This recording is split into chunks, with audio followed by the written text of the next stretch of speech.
Plymouth GTX, the muscle car that ate its Wheaties.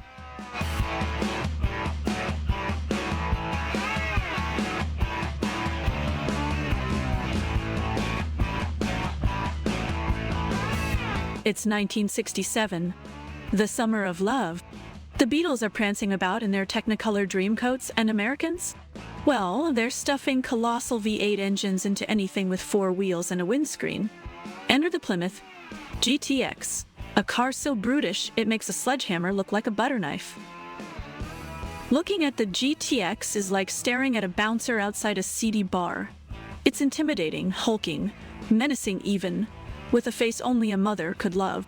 It has a grille that seems to sneer at you, a bonnet that bulges aggressively as if it's hiding something illicit, and a rear end that's built like the broadside of a barn. Under the hood lurks the heart of a lion. Well, if lions could chug gasoline and roar down the quarter-mile in a raucous symphony of internal combustion. Yes, the GTX came equipped with a 440 cubic inch Super Commando V8 as standard. And if that didn't get you salivating like Pavlov's dog, you could opt for the 426 Hemi-Dietile. That's right, the same engine that gave drag racers premature balding from the sheer G-forces it generated. Driving a GTX is an exercise in controlled chaos. The experience is like riding a bull. Thrilling, dangerous, and requiring a chiropractor on standby. The steering is laughably imprecise. It's like directing a yacht with a garden hose. The brakes? More of a courteous suggestion than a mechanical assurance. And let's not forget the suspension. Best described as a trampoline mounted on wheels.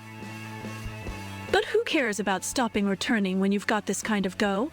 The GTX was all about straight-line performance. It's the automotive equivalent of a pub brawl where the only move is a haymaker. You plant your foot down and pray the horizon stays put. And the noise! Oh, the noise. It doesn't purr, it bellows. It's a cacophony that could wake the dead, or at least the neighbor's dog, who'll never forgive you. Inside, the GTX is a shrine to Americanexcess. Bench seats big enough to smuggle an entire football team, and a dashboard that looks like it was designed by someone who drank Cold War paranoia for breakfast. Chrome, vinyl, and dials that tell you everything except the meaning of life. It's cozy if your idea of cozy involves rattling your fillings out on every pothole.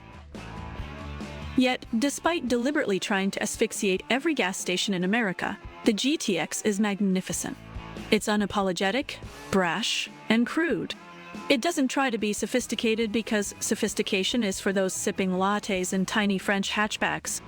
The GTX is for those who think subtlety is overrated and that life should be lived 1/4 mile at a time. So, if you ever find yourself behind the wheel of a Plymouth GTX, cherish it. Bask in its brutish charm and raw power. A relic from an age that was about passion, not emissions. An icon of an era that boldly asked, how much horsepower is too much? The answer, there's no such thing as too much. Enjoyed the trip down memory lane with the beastly Plymouth GTX? Hit that like button, subscribe to Autoicons, and let us know in the comments which classic muscle car you think could dethrone the GTX. Stay tuned for more revved up content.